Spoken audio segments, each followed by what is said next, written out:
A millionaire's glamorous new wife forgot his daughter locked in a sweltering car. But what the maid did next was so shocking. It turned the entire mansion upside down. Richard Kane lived in a palace of glass and gold, a self-made millionaire, respected in business, admired by many. But behind his fortune lay a tragedy. His first wife had passed away, leaving him with a young daughter, Emily. For years, Emily was his world, until Vanessa came. Vanessa was young, beautiful, ambitious. She loved the cameras, the lifestyle, the money. To the tabloids, she was the perfect new wife. But inside the mansion, her smile was only for Richard, for Emily. There was only coldness.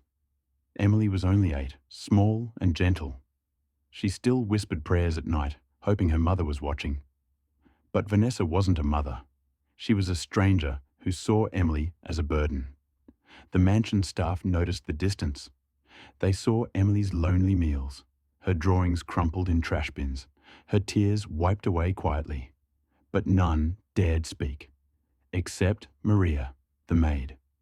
Maria had been with the Kane family for years. She had watched Emily grow. To Maria, the girl wasn't a rich man's daughter. She was like her own. One blazing afternoon, Vanessa returned from an expensive shopping trip. She parked the sleek black car in the driveway, stepped out in her heels, arms full of designer bags. She locked the car and strolled inside, forgetting the most important passenger, Emily. The little girl sat strapped in the back seat, the heat turning the car into an oven. She pounded on the glass, her voice hoarse. Sweat poured down her face. Minutes stretched like hours. Inside, Vanessa laughed on the phone, sipping iced tea, bragging about her purchases, oblivious. Maria was hanging laundry when she heard it, a faint, desperate cry. At first she thought it was the wind, but then she heard it again, faint pounding. She dropped the basket and ran. And there, through the tinted glass, she saw Emily. Her tiny face pressed against the window, lips trembling, eyes pleading. Maria's blood ran cold. She pulled the handle. Locked. She screamed for help, but the house was silent. She banged on the window. Emily's cries grew weaker. Maria knew she had seconds. Without thinking, she snatched a garden stone. Her hands shook, but her heart was certain. With one mighty swing, crash. Glass shattered everywhere. Maria reached in, pulled Emily out, and clutched her to her chest.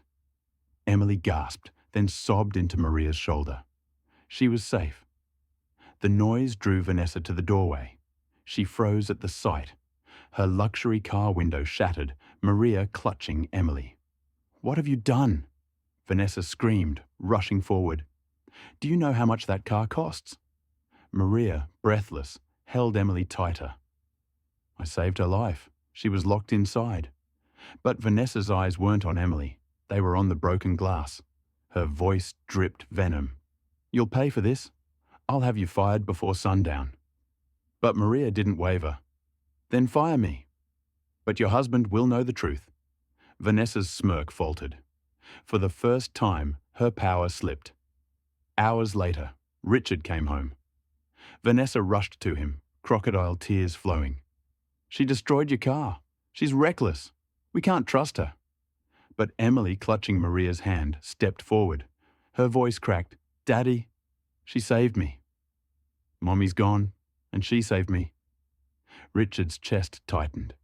He looked at Maria, her clothes stained with blood from the glass, her arms trembling from holding Emily. Then at Vanessa, her eyes darting, her lies crumbling. "You left my daughter locked in a car?" Richard's voice was low, dangerous. Vanessa stammered, but her silence was her confession. Richard's decision was swift. Vanessa was gone the next morning, her bags packed, her reign as the perfect wife over. But before she left, she hissed at Maria. "This isn't over." Maria ignored her. She knelt, brushing Emily's hair back. The little girl whispered, "Don't leave me too." Maria's heart broke. "Never, my child. Never." Richard overheard those words, and for the first time, He saw what he had been blind to for years. The real mother in Emily's life wasn't his new wife. It was the maid who loved her more than anyone. From that day forward, Maria was no longer just a maid. She became Emily's guardian, her second mother, the woman who saved her life not once, but forever. Richard made sure she was honoured, protected, and loved. And Emily grew up not in the shadow of neglect, but in the light of a love that money could never buy. Because in the end, it wasn't the millionaire's fortune that saved Emily. It was the courage of a woman everyone overlooked. Until she did the unbelievable.